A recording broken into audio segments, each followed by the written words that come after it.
नमस्कार, capital TV Bihar की special story देख रहे हैं आप और मैं हूं आपके साथ दिव्या सिंह। बिहार में बेखौफ अपराधियों का मनोबल 7वें आसमान पर है। बिहार में अपराधी एक के बाद एक आपराधिक घटनाओं को अंजाम दे रहे हैं। वहीं बिहार के नेता प्रतिपक्ष तेजस्वी यादव बिहार में बढ़ते क्राइम को लेकर नीतीश सरकार पर निशाना भी साध रहे हैं। तेजस्वी लगातार ट्वीट कर सीएम नीतीश और बिहार पुलिस की कार्यशैली पर सवाल उठा रहे हैं। इतना ही नहीं, तेजस्वी यादव ने नीतीश कुमार के बार बार पाला बदलने को लेकर भी बयान दिया है, जिसके बाद बिहार में बयानबाजी तेज हो गई है। तेजस्वी के अलग अलग बयान का नीतीश कुमार के करीबियों ने तगड़ा जवाब दिया है। सीएम नीतीश पर हमलावर हुए तेजस्वी यादव। बिहार में बढ़ते क्राइम को लेकर साधा निशाना। जेडीयू नेताओं ने दिया तेजस्वी को तगड़ा जवाब। तेजस्वी यादव लगातार अपराध को लेकर नीतीश कुमार पर हमला कर रहे हैं। उनका कहना है कि नीतीश कुमार का इकबाल खत्म हो गया है और अपराधी बेलगाम हो गए हैं। उनके इस हमले पर अब सरकार के मंत्री विजेंद्र यादव ने अपनी प्रतिक्रिया दी है। उन्होंने कहा है कि अपराध कहां नहीं होता है, इस देश में तो पीएम की भी हत्या हुई है। वहीं तेजस्वी यादव के बिजली फ्री वाले बयान पर ऊर्जा मंत्री विजेंद्र यादव ने कहा कि पता कर लीजिए, बिहार में 15,000 करोड़ बिजली पर सब्सिडी दी जाती है। बिहार में पड़ोसी राज्य से कम कीमत पर बिजली मिलती है। बंगाल और यूपी के कम दाम पर बिजली मिलती है। जब तेजस्वी यादव पैदा हुए थे उस समय खजाने से लूट हुई थी, वे उसी के प्रोडक्ट हैं। दुनिया में यह इतिहास है कि खजाने से ही पैसे लूट लिए गए।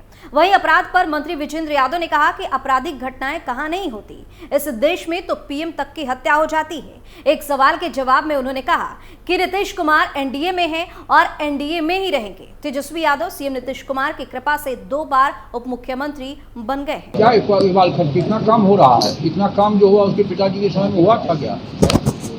गांव में सड़कें बनी थी क्या? बिजली की क्या स्थिति थी? शिक्षा की क्या स्थिति थी? रोजगार का क्या स्थिति था?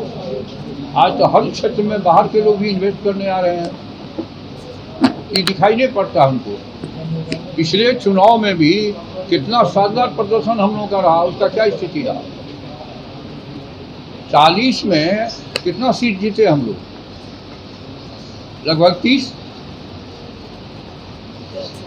और कम ही सीट से हारे। जो भी सीट हारे हैं हम, कम ही वोट से। सर, ये नीतीश कुमार के उधर जाने की बहुत चर्चा बीच में चली। उसके बाद लालू यादव, नीतीश ने तो मना कर दिया कि नहीं जाएंगे, लेकिन लालू यादव जब ये बकवास है। नहीं, वो करे कि नहीं आए तो नहीं आए। लालू यादव ने ये बकवास है। हम लोग एनडीए में हैं, एनडीए में रहेंगे। तो आप लोग का कल्याण किए क्या तेजस्वी यादव? करे कि 2 बार कल्याण कर दिए, अब नहीं लेंगे साथ में। झूठे, उनको कोई ज्ञान नहीं है। नीतीश कुमार की कृपा से ही 2 बार उप मुख्यमंत्री बने। उनके पिताजी भी मंत्री बने थे, इतिहास है। दरअसल तेजस्वी यादव विपक्ष में रहते हुए लगातार बिहार सरकार की कमियों और नाकामियों को उजागर कर रहे हैं। बिहार में बढ़ते अपराध को लेकर वे सरकार को घेरने में कोई कोर कसर नहीं छोड़ रहे। उन्होंने नीतीश सरकार पर अपराधियों को संरक्षण देने का आरोप लगाया है। तेजस्वी यादव ने अपने एक्स अकाउंट पर भी पोस्ट किया। हाल के दिनों में सरकार द्वारा संरक्षित और समर्थित अपराधियों द्वारा कई नेताओं समेत सैकड़ों लोगों की बेरहमी से हत्या कर दी गई है और 3 सांसदों को धमकियां तक मिली है। मुख्यमंत्री अपराध और बिगड़ती कानून व्यवस्था के बारे में पूरी तरह से अनभिज्ञ और बेपरवाह हो गए हैं। इसी पर मंत्री विजेंद्र यादव ने जवाब दिया है। वहीं दूसरी तरफ बिहार के सीएम नीतीश कुमार के करीबी सहयोगी अशोक चौधरी ने आरजेडी नेता तेजस्वी यादव के हालिया बयान को लेकर उनकी जमकर आलोचना की है। अशोक चौधरी ने नीतीश कुमार के गठबंधन तोड़ने और एनडीए में वापस लौटने के फैसले के लिए सीधे तौर पर राजद प्रमुख लालू यादव को जिम्मेदार ठहरा दिया। अशोक चौधरी ने कहा कि लालू यादव हमेशा से ही अपने फायदे के लिए सहयोगियों से मदद लेने में विश्वास रखते हैं। हालांकि उन्हें एहसान लौटाने में समस्या होती है, दिक्कत होती है। अशोक चौधरी बिहार के पूर्व सीएम राबड़ी देवी की सरकार में भी कैबिनेट मंत्री रह चुके हैं। अशोक चौधरी ने आगे अपने बयान में राजद नेता तेजस्वी पर निशाना साधते हुए कहा कि नीतीश कुमार तेजस्वी के जन्म से बहुत पहले से ही सार्वजनिक जीवन में है। उन्हें पता होना चाहिए कि जनता दल यूनाइटेड यानी कि जेडीयू से किसी भी नेता ने गठबंधन के लिए उनके पिता के दरवाजे पर दस्तक नहीं दी है। चौधरी ने तेजस्वी को यह भी याद दिलाया कि बिहार के लोग समझते हैं कि गठबंधन में किसे फायदा होता है। किसी भी गठबंधन में नीतीश कुमार की मौजूदगी चुनाव में उसकी सफलता की गारंटी है।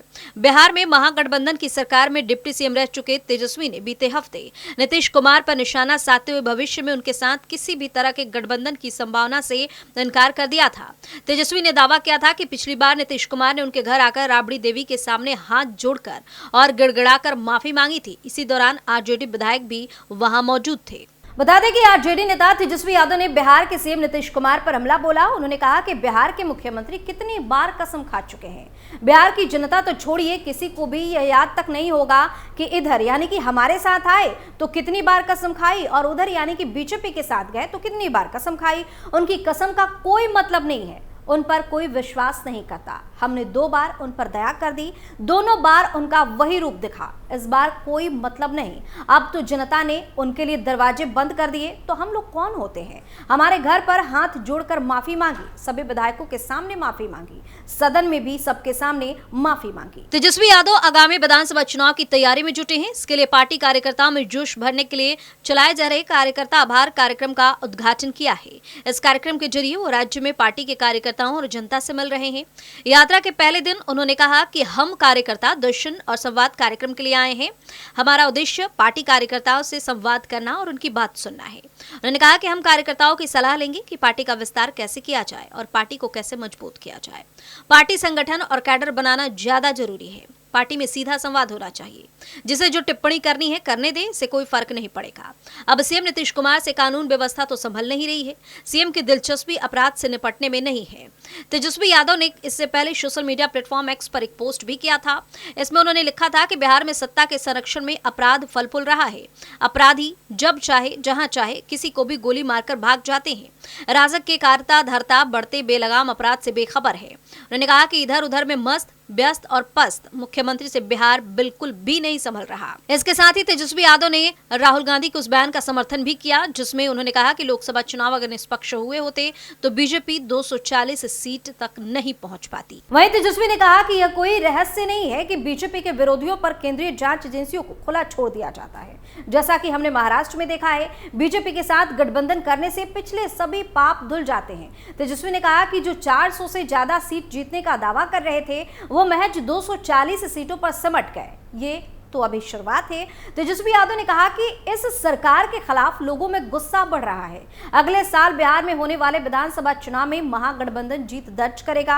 हमें याद रखना चाहिए कि राज्य के चुनाव में स्थानीय मुद्दे ज्यादा अहमियत रखते हैं। अगर मतगणना के दिन गड़बड़ी ना होती तो 2020 में ही महागठबंधन की सरकार बन गई होती। हमें राजग से ज्यादा सिर्फ 12,000 कम वोट मिले थे। इतना ही नहीं, तेजस्वी यादव आज सुबह सुबह ही सीएम नीतीश कुमार पर पूरी तरीके से फायर हो गए। नेता प्रतिपक्ष ने नीतीश कुमार पर फिर से हमला बोला। उन्होंने बिना किसी का नाम लिए कहा कि सीएम नीतीश कुमार बताएं कि क्या यह सत्ता प्रायोजित, सत्ता संपोषित और सत्ता संरक्षित अपराध उनकी पार्टी में नहीं है। मुख्यमंत्री नीतीश कुमार की पार्टी के नेता अवैध पिस्तौल और बंदूक बनाने की फैक्ट्री चलाते हैं, फिर उन अवैध हथियारों को सरकारी अपराधियों को बेचते हैं। तेजस्वी यादव ने कहा कि सीएम नीतीश कुमार की पार्टी के नेता शराबबंदी के बावजूद तस्करी से अपने घरों में शराब का भंडारण कर फिर पुलिस की मिलीभगत से उसे बेचने का काम करते हैं। कई पुलिसकर्मियों की हत्या कर चुके अपराधी और कई अन्य जघन्य मामलों में वांछित अपराधी चंद दिन पहले सीएम आवास में मुख्यमंत्री से घंटों मुलाकात करके चला गया। तो इस तरह से बिहार में जमकर बयानबाजी देखने को मिल रही है। आरजेडी सरकार की कार्यशैली पर सवाल उठा रही है तो जेडीयू उसका मुंह तोड़ जवाब दे रही है। इस खबर में फिलहाल के लिए इतना ही। देखते रहिए कैपिटल टीवी बिहार। नमस्कार।